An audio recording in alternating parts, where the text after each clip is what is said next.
Hello and welcome to düzdanışaq English. We live and broadcast from Washington, D.C. My name is Ismail Jalilov. I'm always feeling the need to introduce myself to the English-speaking audience because we infrequently broadcast in English. I was born and raised in Azerbaijan, and I am an Azerbaijani and American journalist. Our programming usually is intended for audiences in Azerbaijan, and we discuss issues of human rights, political freedoms, and try to impact the public discourse in a country where media are heavily censored and certain topics are completely a taboo in a country that is recognized as the last vestiges, one of the last vestiges of totalitarianism in wider Europe geography. Today we have a very special guest, and to say that I'm excited is to say nothing. We are going to talk to Drew Sullivan, one of the co-founders and publishers of OCCRP, Organized Crime and Corruption Reporting Project, a conglomerate or consortium of journalists covering corruption across the world. I would like to introduce my guest right now because he's been patiently waiting. Drew, hi, can you hear me and see me fine? Yes, Ismail, good to see you. Thank you very much for your time. I've been watching your interviews lately. I actually took the time to go over the internet and find anything I could. A lot of notions that I'm very interested in, and I will try to get to them immediately. Of course, since we're broadcasting mainly for the public that lives and works in Azerbaijan or Azerbaijani speakers, I would like to talk about Azerbaijan in particular. But before we get to that, my general question is, OCCRP, what do you expect your work to accomplish as a group? What voids do you think you're filling with your work? And do you think there have been any tangible consequences of your reporting? Sure. So our mission is to change the world. We believe information changes the world. And with the internet and so much information that's out there, there's also a lot of disinformation and wrong information and propaganda and all sorts of different stuff. And with all the information that's available, surprisingly few people really truly understand how the world works. And so it's our mission, as arrogant as that sounds, is to try to reveal the relationships between money and power that are controlling aspects of the world. So we really try to, for all readers to get in and understand how power and money works, and to demystify them, and to map them, and to tell narratives about them, so that people really know how their world works. And as whether there's been impact or not, I think considering that we work in a part of the world where journalism is not taken particularly seriously by the governments, except as a propaganda tool, we've had pretty good impact. And it's because of the global nature of the work we do, the cross-border nature. You may not have impact in Azerbaijan, but you can have impact in London where somebody's assets get frozen, or you could have impact with corporations that have to sign agreements and pay fines for their work in places like, Uzbekistan and Azerbaijan. And so we've been able to help governments recover $6.5 billion in money. We've had over 100 major investigations started around the world. We've had some major public officials fired, CEOs, prime ministers who had to leave their job because of the work that we've done. So I would say we've had more impact than usual, but that is because we work across borders. So $6.5 billion recovered. I just want to make sure these are the ill-gotten money that have been recovered by governments from individuals who engaged in corruption. Is that a right understanding? So sometimes it's seized money. Sometimes it's fines that are levied against companies that bribe foreign officials to get business.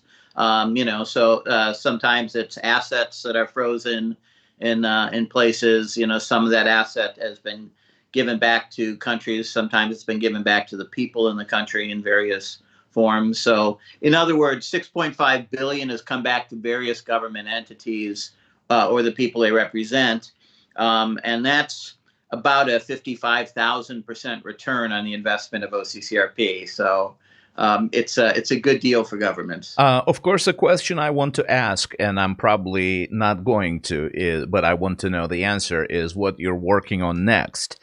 I'm pretty sure it's going to be something very big and impactful. Well, so we're kind of because we're an investigative reporting organization, and because we're one of the world's largest investigative reporting organizations. I've got about 40 investigative editors, and we work with about 250 reporters. We can really dig into something. So it's safe to say we're working on laundromats around the world.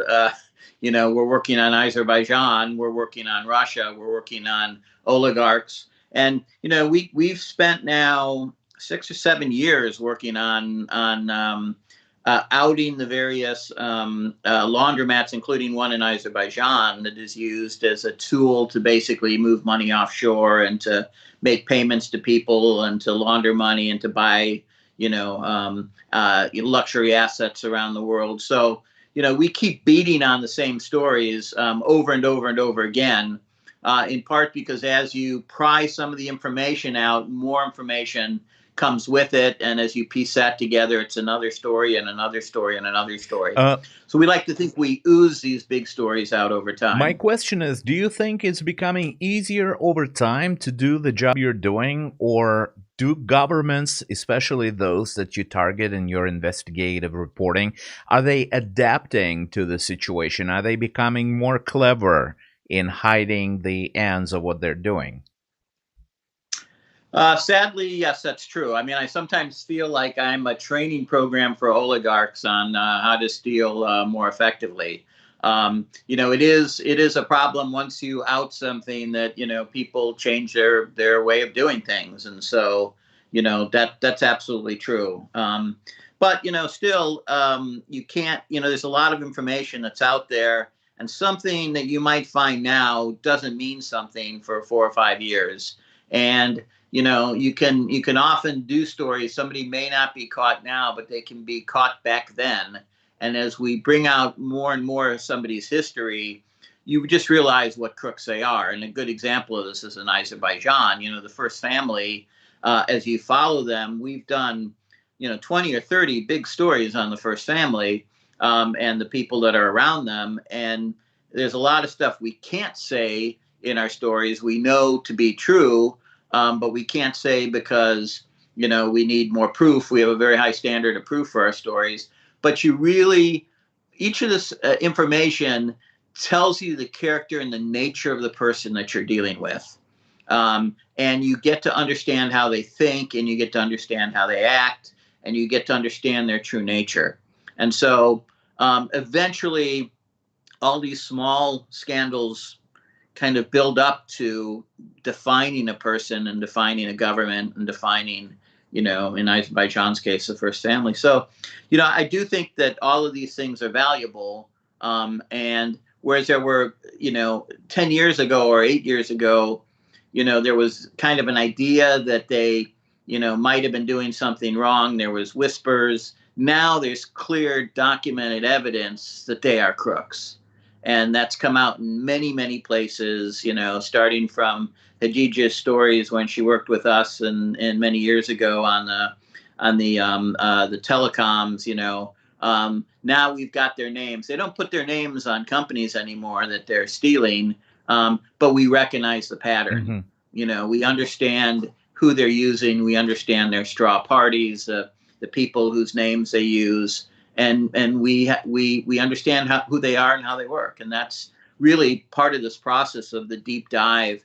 And money and power doesn't change that much in many countries. Putin has been in charge, 20 years in Russia, the first family since the fall of the Berlin Wall in Azerbaijan. You do have time to really find out who these people are. There's quite a lot of notions to unpack here. Let me try with the most I believe, with the very beginning. Organized crime and corruption reporting project. Do you see that organized crime and corruption go hand in hand? And if we were to draw a line, especially when it applies to Azerbaijan, as it applies to Azerbaijan, is organized crime and corruption, are these two one and the same? Do they connect to the most intrinsic level? Or are we talking about these two notions separately? At what point do they come together in the country like Azerbaijan, in your opinion? Yeah, it's a continuum, from organized crime to corruption. Many corrupt politicians use organized crime. Organized crime creates corrupt politicians because they bribe people and they go in and they blackmail people, compromat, and so in that sense, organized crime and corrupt politicians live in one point separately because organized crime is doing their work, but they have to have people protect them. Almost every former CIS state, whoever the minister of customs is corrupt and working for organized crime. In just about every state, I think I can probably state it categorically that that's true, because organized crime needs to get drugs across the border.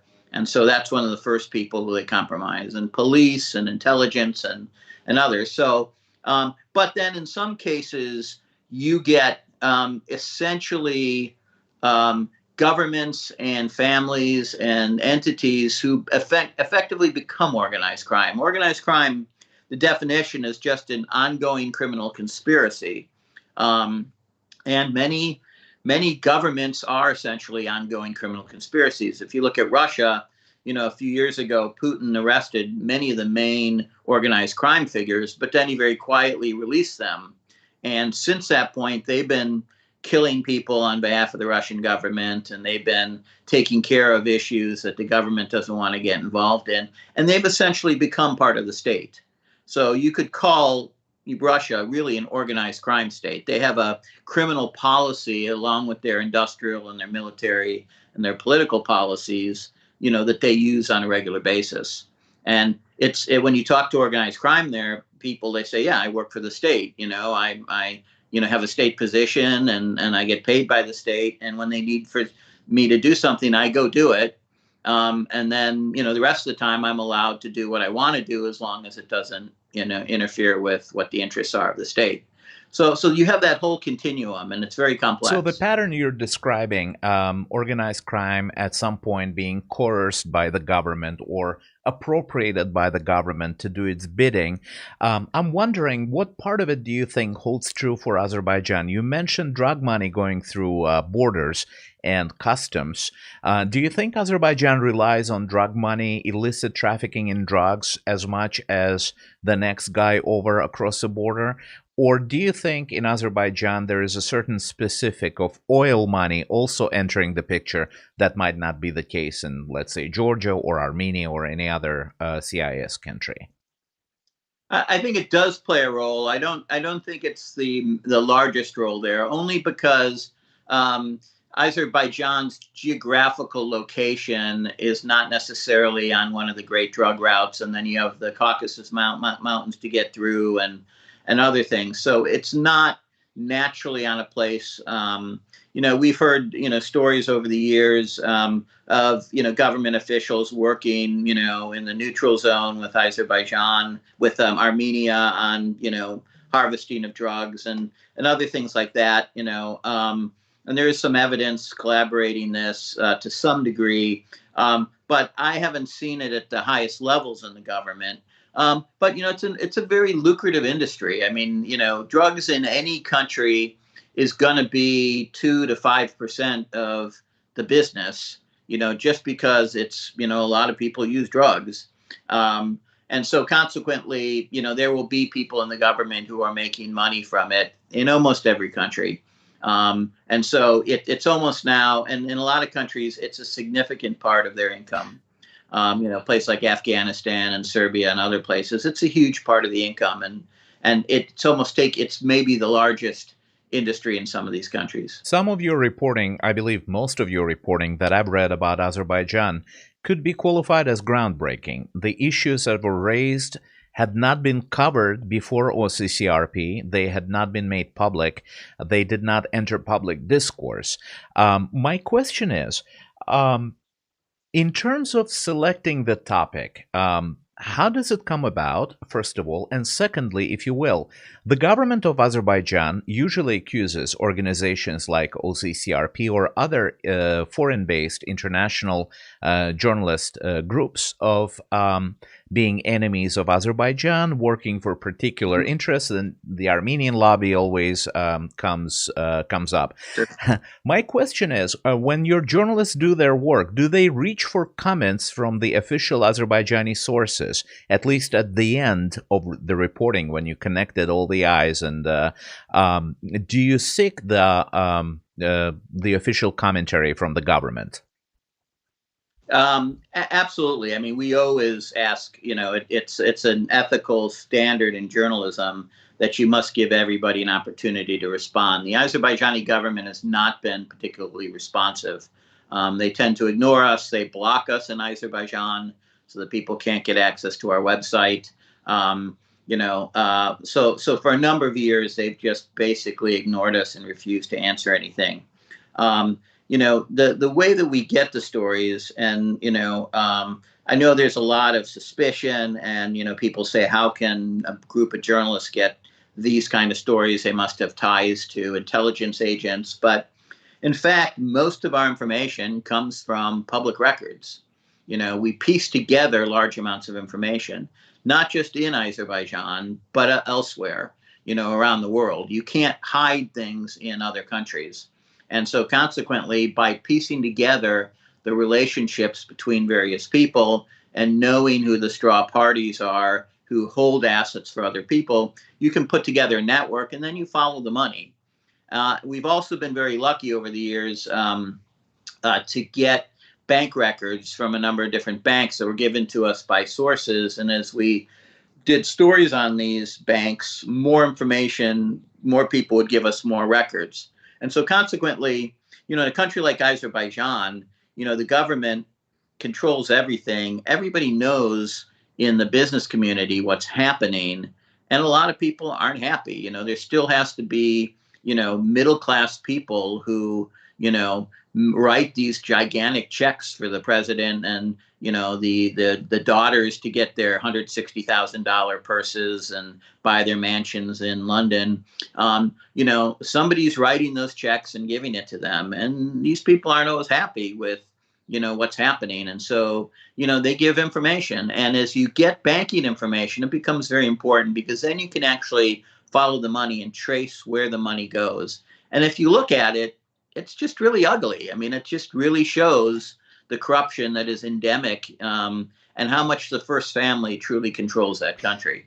So we don't need an intelligence agency to tell us what's going on. We can go out there and do it. And, we're not connected to, we couldn't survive having connections. In fact, we have a rule that we don't hire people who previously have intelligence experience. We get a lot of former spies who want to work with us saying, hey, this is a good place to work, but we just don't do it. We just stay away from all that and just do it the old-fashioned journalism way, one public record at a time. Drew, it's very interesting to me, and actually what bothers me the most is sometimes I find the apologists for the regimes, such as that of Azerbaijan or Kazakhstan, here in Washington on K Street, lobbyists or individuals in the media. Do you think that this strategy of throwing money at the problem and allegedly hiring mouthpieces here in Washington or in the West in general works for the government of Azerbaijan? Do you think that the people that listen to the regime's apologists, those who are Westerners, do really buy into that rhetoric, or do you think it's just a waste of time and money?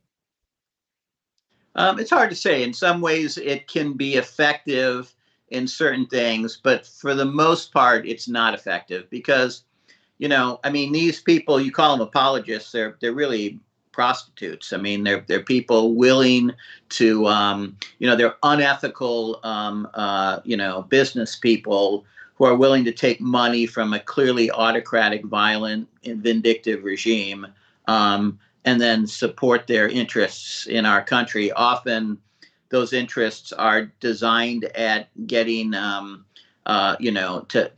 prevent criticism of Azerbaijan and to curtail the operations and the work of journalists and human rights people. So basically, they're bad people for doing that. And most of the time, you can kind of pick out the lobbyists who will take that kind of work. A lot of lobbyists are real scumbags, to be quite honest. They're whoring themselves, as a business. And there are some lobbyists who are ethical and do it. But a lot of the ones who are working for Azerbaijan almost exclusively are the scumbags. And they'll always be those scumbags. And if you have a scumbag administration, those scumbags will have more influence. If you have a good administration, they'll have very little influence. But they don't fool anybody. Their work essentially doesn't amount to much.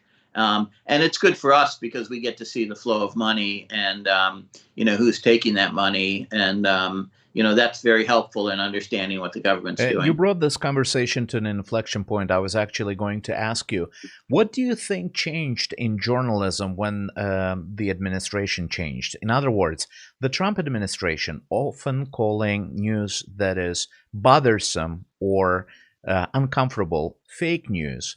Do you think this has a global impact? Do you think dictatorships around the world are using or employing this kind of rhetoric and following the Trump administration's pattern of attacking the media if the news they are reporting is uncomfortable?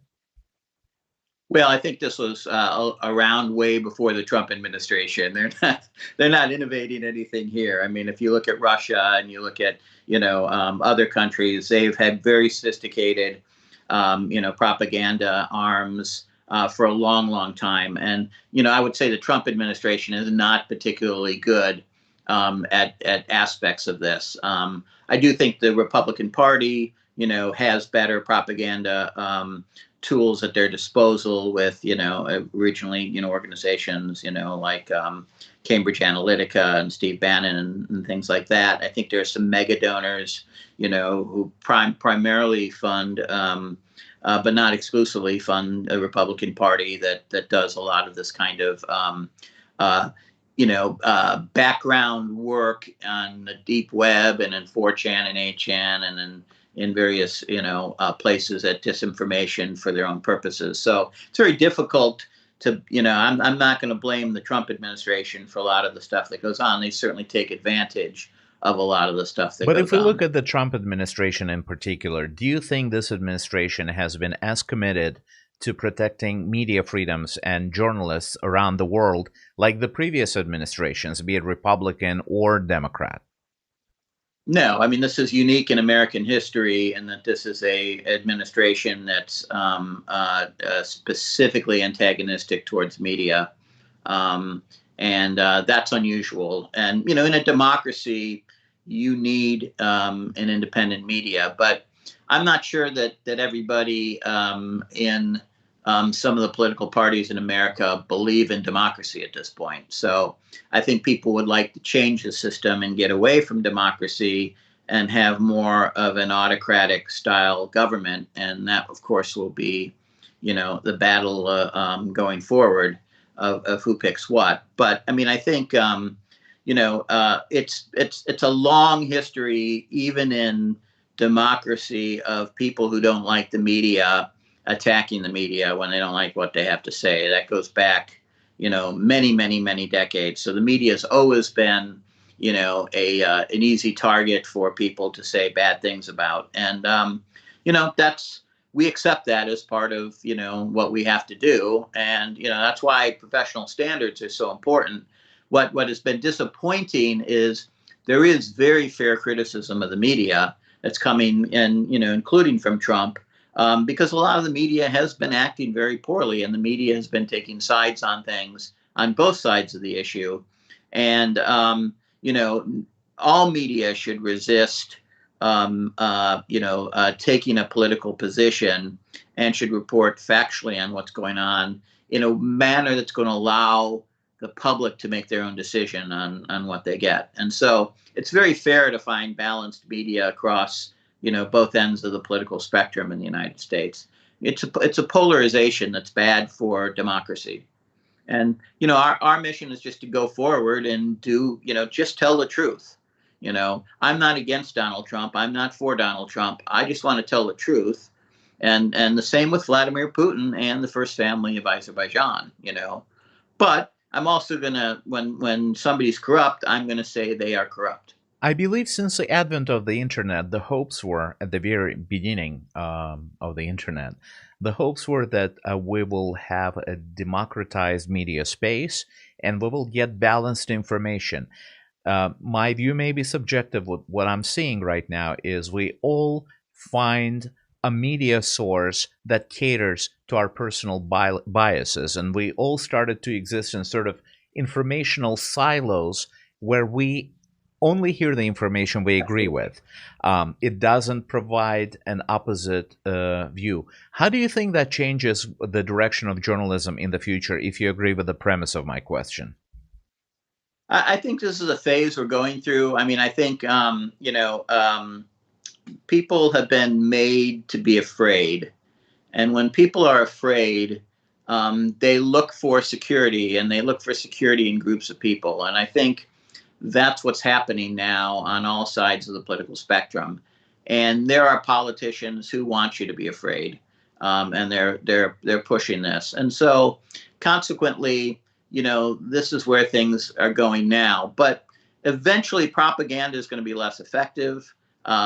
These kind of silos are going to prove to be ultimately misleading and destructive to the people who live in them. And consequently, people are going to look for more information. I think just, there's these cycles go through, and everybody will go in one direction for a while, but then people will see it's not working, and the truth always kind of comes out. It can't stay hidden for long. The hope is that the truth comes out and people are swayed by it, before they give up too many of their rights to people in power. If you give up too many rights, then you get an autocracy, as you have in Russia and Azerbaijan. And it's very hard to get out of an autocracy without killing everybody. Which is basically what happens. It is fair to say that here in the United States, we've gone through evolution of the media. We did have a period in our history when we had partisan media, but then later on, that model sort of did not work out, and the media became independent from the political parties. They had this symbiotic, sort of like a broken relationship. You cannot get away from each other, but you cannot come too close. In Azerbaijan and countries that surround it, we are going through a phase where the partisan media are thriving. So the media have to have a backing of a political party, however, how small, no matter how small, an opposition party, pro-government party, etc.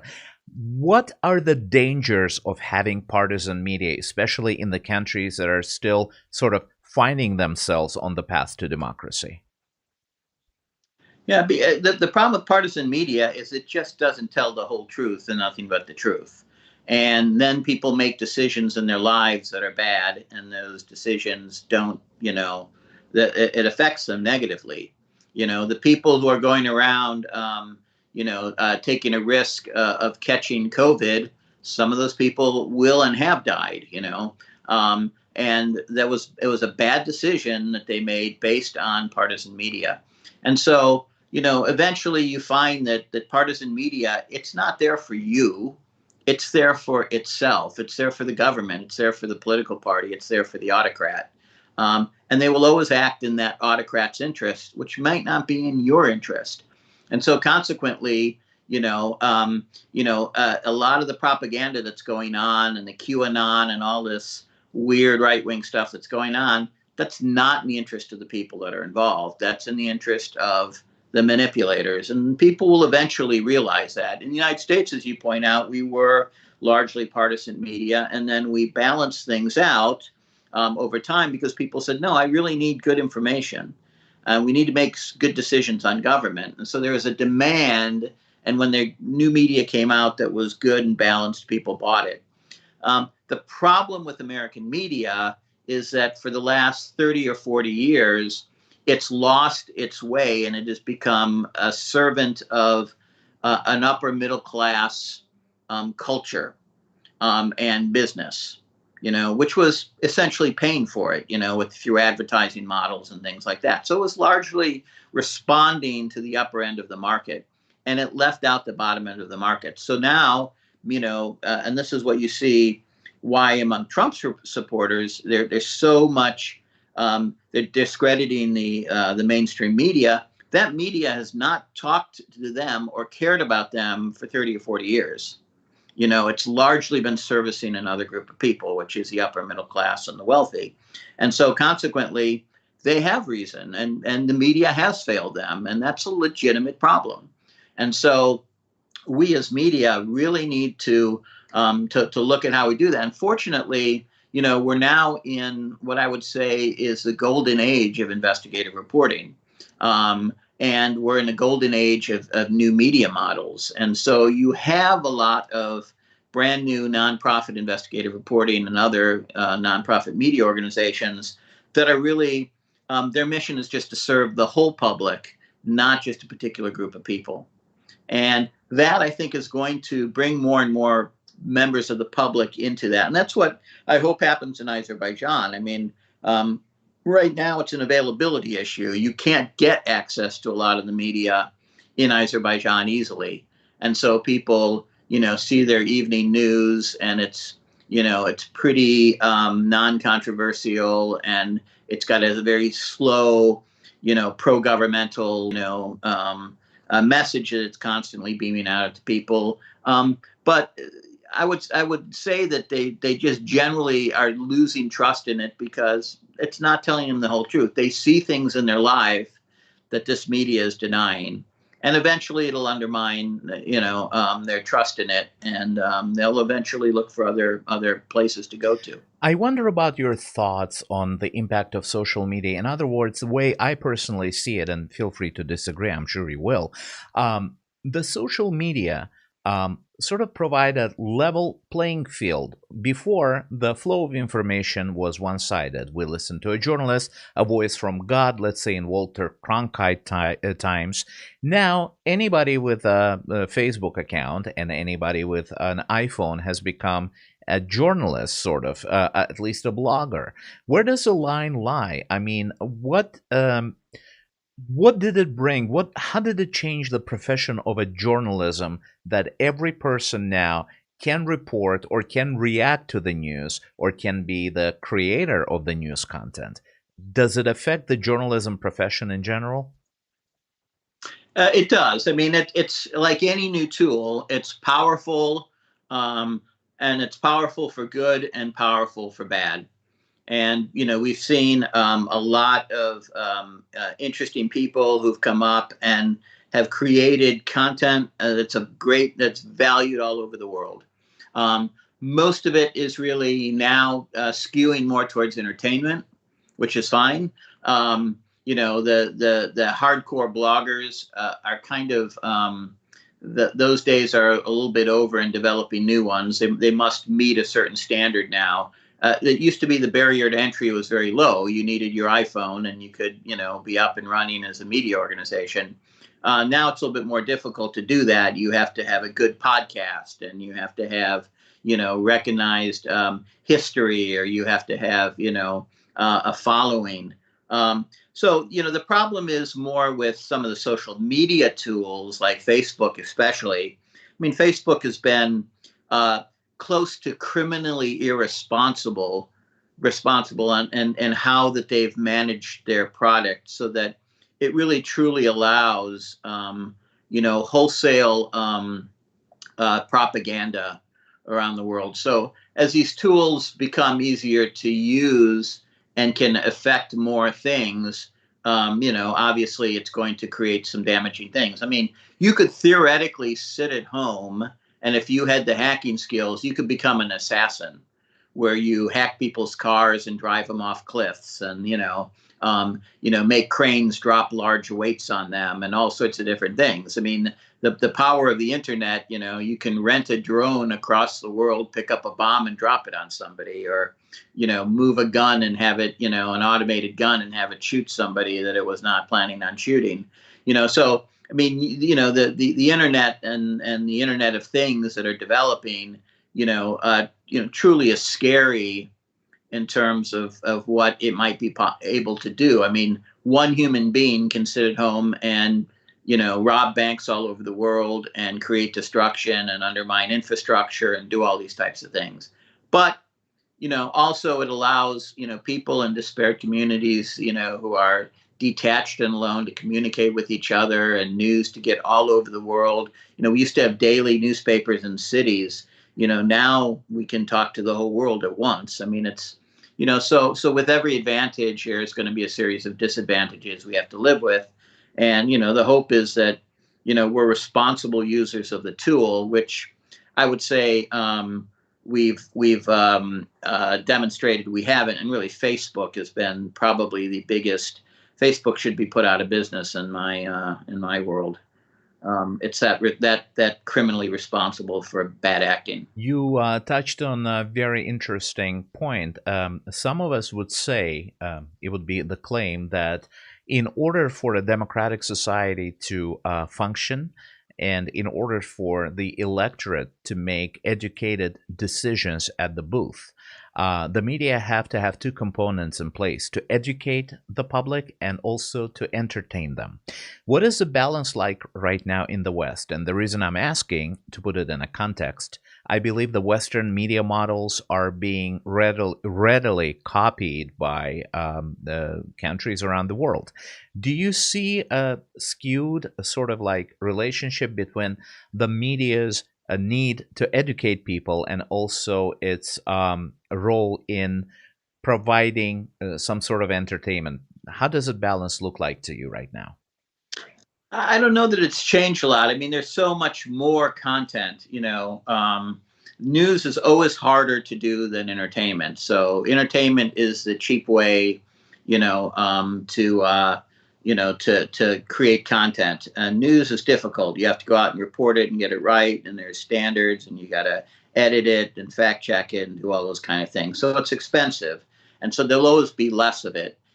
As the total amount of information explodes, you'll find that real news becomes a smaller part of it.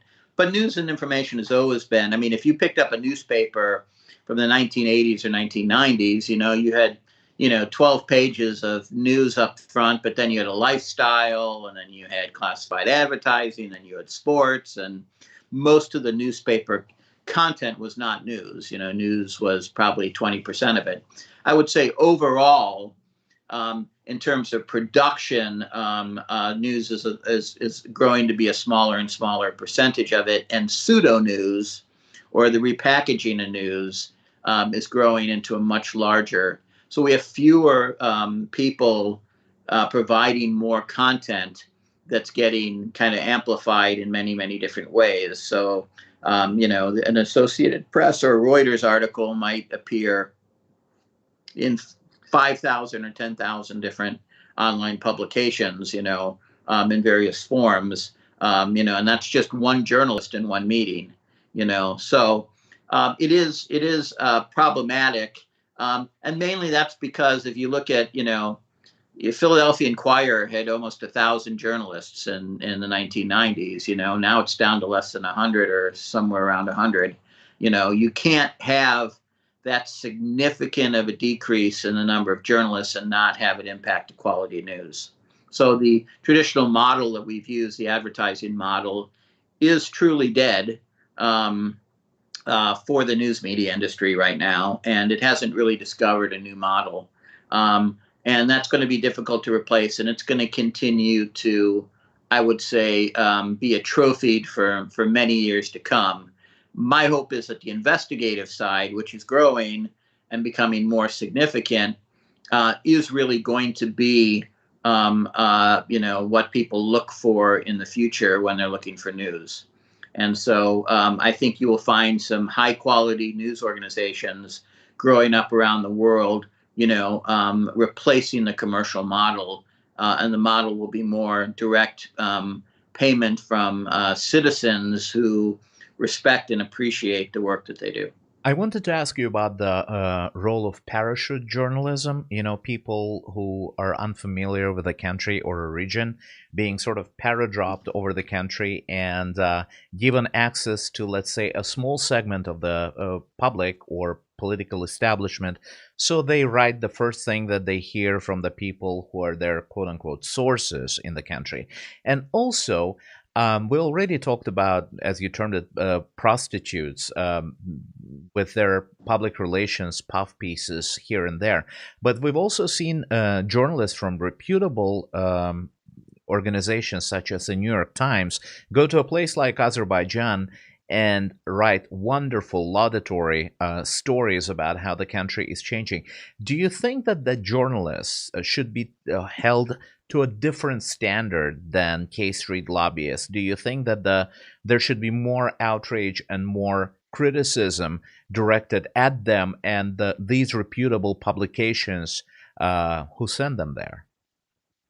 Yeah, this is a great dirty secret of journalism, and it's been this way since forever.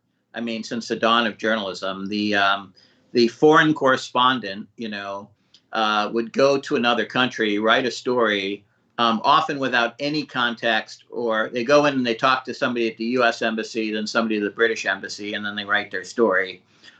They send it back. The editors in New York have no idea, whether it's truthful or not, but it sounds really good and it sounds like a good analysis piece, and they let it go. And I watched this when I was in Bosnia, and the New York Times is particularly, poor on this. They've got these great foreign correspondents, and they're smart and good people, but they don't know, when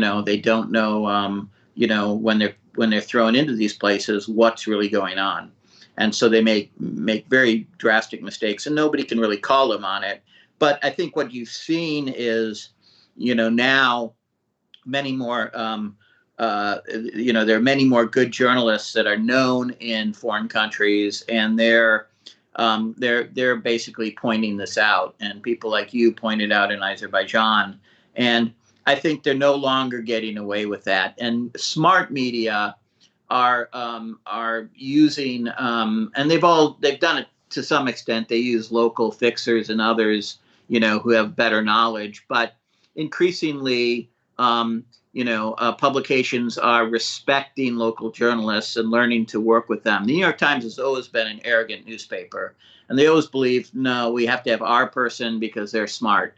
But that arrogance is one of their downfalls, and it's too bad because a lot of their foreign reporting is really poor, surprisingly poor in the modern age. And nobody knows the difference because they just don't know these countries well enough. But I think even they are working more with regional journalists, and I think you'll see this joint collaborative work that goes across borders is going to eventually replace the process of sending a foreign correspondent someplace. One of our viewers is writing, the improvement of journalism is almost impossible in a country where there are no independent media. Do you think, what sort of a trajectory, to the extent that you're familiar with the Azerbaijani context, what sort of a best case scenario do you see for a country like ours? You've lived and worked in Bosnia, from what I understand, so not two incomparable situations. What path should the media in Azerbaijan take in order to attain some level of objectivity and fairness in the future? I think it's difficult in an autocracy to ever tell the truth. I mean, that's just there were independent media organizations in Azerbaijan for many, many years, and they've been slowly closed off, all of them. There are a few moderately independent, publications still left in Azerbaijan, but for the most part, they don't take on any difficult issues with the government. And so consequently, you will have to rely on expat media to basically tell the story about what's going on in Azerbaijan. And so you have places like Meydan TV and you and others that are working to kind of tell the story of what's going on. And we're trying to do our own part. We've adopted Azerbaijan as someplace that's very important to us, and have spent a lot of money and a lot of resources, on Azerbaijan. So I think until the government is less autocratic, you're going to have to rely on expat media to really do the bulk of the heavy lifting. I understand your concern for journalists who, your partners, who contribute to your reports, those living in Azerbaijan. And in a conversation with me, you also probably felt concern for me because I wanted to interview you. And that is very appreciated. We understand that our colleagues living in Azerbaijan are much more, let's say, valorous. I don't want to use that word, because they live and operate in a context that is completely different from the pressure we're feeling here, living in the United States. But my question is, how is it at all possible to find a good story in a country like Azerbaijan? How is it at all possible to identify, to connect the dots, other than your use of public information? That part I understand. But there is a human factor as well. And at some point, these have to be fact-checked. The stories have to be sort of run by somebody local who understand the context. Is it a difficult task? I'm asking the question. I almost feel like I know the answer, but I wanted to hear it from you. Yeah, it's always difficult first of all, to be reporting. We do have reporting inside the country. We don't. Everybody who works with us, we don't identify them at all. So they're completely off the books. Their name never gets written anywhere. They're like ghosts. And it's because, in the past, people who used to work with us had family members arrested in Azerbaijan. So the government there is extremely vindictive. They try to punish anybody who tries to hold them accountable. And so consequently, however, we have a long history with Azerbaijan, and we have long built in-depth relationships, dozens and dozens of sources, people who fled the country, people who are still inside the country, who talk to us on a regular basis. So we really do know what's going on. There's a bit of a, tea leaf reading, that goes on as you read the state, news and see who they're attacking and who they're not attacking. It's like the United States used to analyze Russia in the Soviet days by looking what they said and but what they didn't say. So or looking at the pictures and seeing who's standing next to whom at a Politburo meeting or something. Exactly. Who's been airbrushed out recently, of a photo. Right. So those types of things. It's not that bad yet. I mean, and the other thing is, as I said, a lot of people in Azerbaijan are talking. Most people are not happy with the government in Azerbaijan. And most of even the oligarchs who are close to the first family, all of them fear, that they will be on the outside. And the government first family has regularly gotten rid of people who became too powerful or too wealthy. Wealth is power. And if you look at the economy, it's really almost, dominated by the first family. They are in every single business in Azerbaijan. They control almost every bank, almost every construction company, almost everything. And so, there's very few opportunities, on the side. So you do have a group of people who are, continue to work with the first family and seek their favor. But eventually, many of those people, get on the wrong side. They get arrested or kicked out of the country, as you saw with Makhmudov and many of the other kind of people who were once quite powerful. And you can expect that to continue. So everybody is afraid, and nobody really trusts the first family. They've proven to be, vindictive and greedy, but also unwilling to share power with anybody. And so consequently, it's almost like the old days of Stalin, where he would purge everybody every once in a while. It's not gotten to that level, by any stretch of the imagination, but that's essentially what happens in dictatorships, because in a dictatorship, a dictator knows that they have no right to power, and they know how they're abusing the power, and they expect everybody to kill them and throw them out. So, the first family in Azerbaijan know they're crooks, they know they're bad people, they know everybody hates them, and they know everybody would kill them if they felt they could get away with it. And knowing that, they act accordingly, which is why you see, efforts to control all aspects of information and life in Azerbaijan. I'm kind of curious about what you think about the West's reaction. And I'm not talking about the White House, the US State Department, the Pentagon, or other government sort of like foreign policy affecting centers. Let's talk about the civil society in the United States, the international organizations and donors. I don't believe a lot of people will take an issue with the way you characterize the government of Azerbaijan. This has sort of become sad public knowledge around the world right now. But do you think there is enough attention? Do you think there are enough repercussions for the government of Azerbaijan in the West? Our first family travels to Europe and sometimes to the United States. I'm pretty sure they have business interests there. Our first lady projects an image of a mecenate, of a donor of on an international stage. Does the West react adequately? Do you think the measures and the statements and sort of reaction coming from here is enough? So politicians are always kind of gutless, weak people by definition of politics. I mean, you have to be diplomatic, and they are diplomatic. And so consequently, no, I mean, there isn't a lot of people calling a spade, but I do believe, and OCCRP takes some credit for this. Azerbaijan has changed from kind of being seen as this pro-Western, reasonably progressive Muslim country to a dictatorship. And I think their treatment of Hadija and Ismailova and their, the scandals that have come out about their money and how they've earned it have really changed public perceptions on this. So they will be still treated outwardly as a sovereign leader of a country, and will get the rights that all diplomatic agencies give to sovereign, even if it's the president of North Korea, they'll all still get a certain amount of, but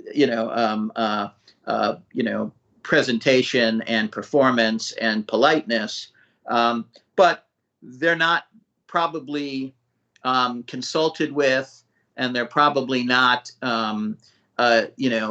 kept into inner circles of politics nowadays. They're probably more and more pariahs than they are really, people don't want to be seen with Azerbaijan.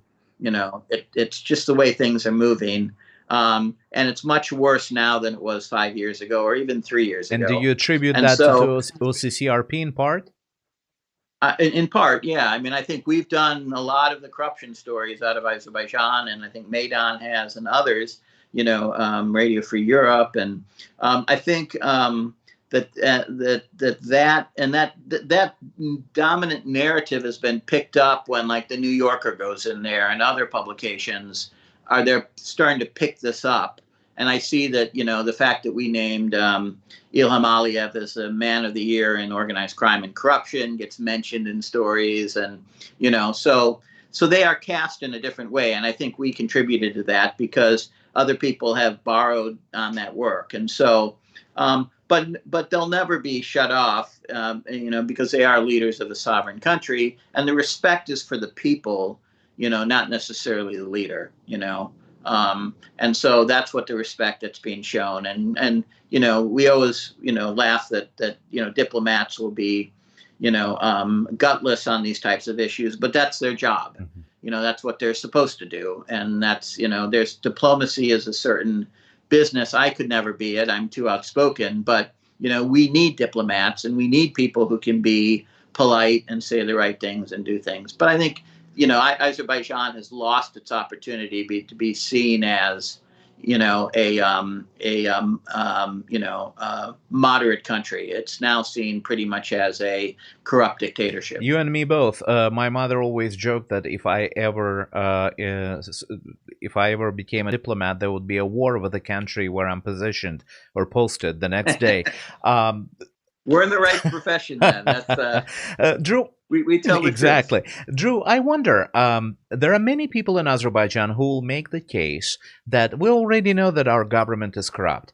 We may not know who owns what hotel or who owns what company, like Serb-Az, for instance, or who's got how much money on what bank account. But we all know that our government is corrupt, and we sort of like don't care about the details. Do you think that your work impacts people inside the country more to a larger extent, or is it more impactful with opening the eyes in the West on what's going on inside the country? Where do you think most of your impact comes? It's a great question, and to be honest, our weakness is probably we don't reach the people in Azerbaijan as effectively as we should. And, that's partially our fault, partially, the nature of who we are. We're not Azerbaijani, and so consequently, I think Azerbaijanis have to be able to do this. And, I think that, there needs to be more media telling those stories. I think we've influenced Azerbaijani media. And of course, we do have Azerbaijanis working with us. Who've helped to spread these stories. And I think, in the long run, though, you're dealing with a group of people who have to decide what they want. I think there's not an expectation in Azerbaijan that they will be treated fairly. And this is true of a lot of the CIS states. There is no expectation. And one of the things we want to say is, no, you should have an expectation that there should be an even distribution of wealth. Azerbaijan has made a lot of money off oil, enough money to make every single Azerbaijani upper middle class compared to, other people around the region. And they're not. There's still a lot of poverty. There's still a lot of lack of education. And, the government has not done a good job in things like hospitals and education and other things. So even basic services the people are not well served on. And so consequently, it really is almost the government is trying to keep the people poor and uneducated and unhealthy. And that's, that may be what's most convenient for the Aliyev family, that they may be most comfortable with that situation because now they don't have to control the people. But it's inevitably, going to lead to a violent end for everybody. I'm kind of curious about your reporting. It mentions tax havens such as Antigua, the Netherlands, and Anguilla. Do you think that the trend in the world is towards more openness and more transparency in the way these countries operate, those offshore zones, tiny islands all over the place where dictators like to hide their money? Or do you think the trend is in the opposite direction, either more openness now or less? It's always a battle. I mean, as a territory gets to be a problem, there's a lot of pressure on it to clean up.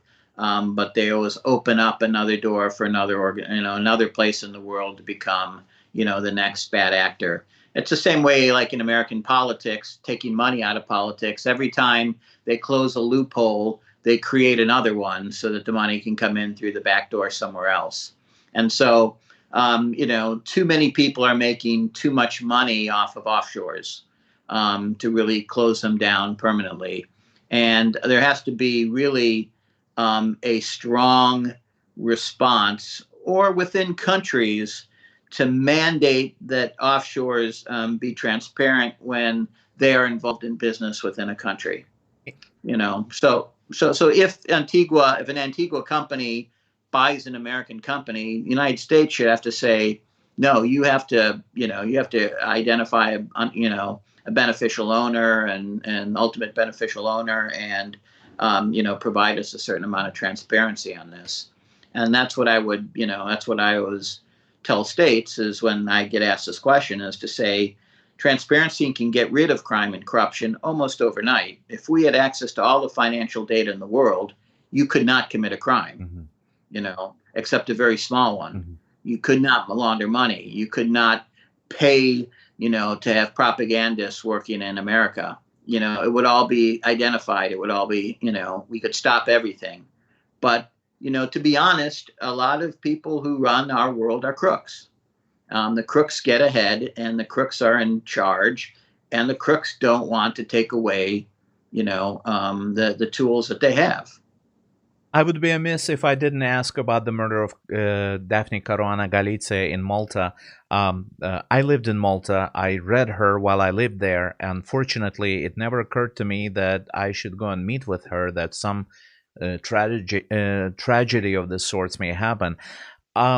Your organization, OCCRP, did a lot of cutting-edge reporting on the issue.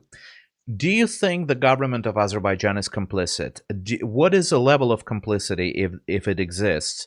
And do you think this had a chilling effect on journalists in Europe covering regimes like Azerbaijan, or did it have the opposite effect? Yeah, the evidence is that it was not Azerbaijan, that it was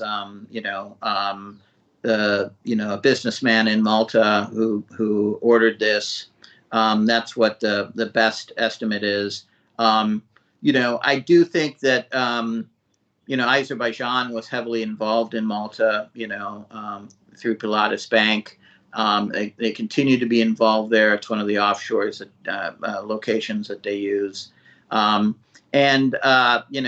just a dangerous group of people to deal with. They're vindictive, they're litigious.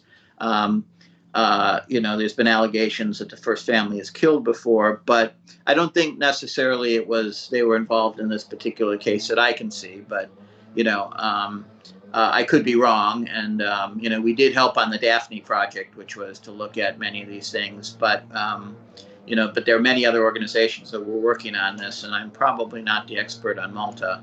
That other organizations like The Guardian and Reuters and Forbidden Stories are. But I do think that there is not an impression yet that Azerbaijan is a difficult as a dangerous organization to work with. We have been threatened by members of the government in Azerbaijan before at OCCRP. I've been told that I will get what I deserve. But we haven't noticed, except for putting people in prison, that this is going to be a big problem. Apparently, somebody with a leaf blower is universe's signal to us that our interview will come to an end little by little. I appreciate your time today. And before I let you go, there was a lot of advice to the Azerbaijani media and journalists that we've heard during the interview here and there. If you were to put it together and sort of like provide a short commentary on what we in Azerbaijan should start doing in order to better serve our public and better inform our public, are there certain particular recipes that we can follow? Sure. I'm going to walk in here sure. so that it's... I didn't know my leaf person was going to come today. That's perfectly fine. So I mean, I think that in terms of journalists, I mean, it doesn't seem sometimes that the work that you're doing is making a difference, but each kind of piece fits together. And we're really in this for the long run. We're not in this for, 5 years. We're in this for the next 25 years. And so we're really, truly interested in all journalists working and collaborating together to really paint a picture of the topography of money and power. And so just doing the work of, explaining who's in controlling things and who's doing what adds to a piece of the puzzle. And so, this is a marathon, and I think that all journalists have to contribute to that marathon. We thank you for your time, and I'm truly hoping this was not the last discussion we had. We would love to see you again on our show, just so you could share your views. It's great to be here, Ismail. Thank you very much, and again, we appreciate your time. Okay, take care. Thank you. Ladies and gentlemen, Drew Sullivan, publisher and co-founder of OCCRP, Organized Crime and Corruption Reporting Project, joining us from suburban Washington, pretty much where I am right now. We appreciate your time, and if you like this conversation, I would ask you to support our channel by sharing, liking, and becoming our subscriber. We're small and we're growing. We're covering the issues of human rights and freedoms, particularly media freedoms in Azerbaijan, in a wider geography of the former Soviet Union and Eastern Europe. We hope for your support. We hope you were interested in this discussion, and we hope to see you again. Thank you very much. Ismail Jalilov from Washington, D.C.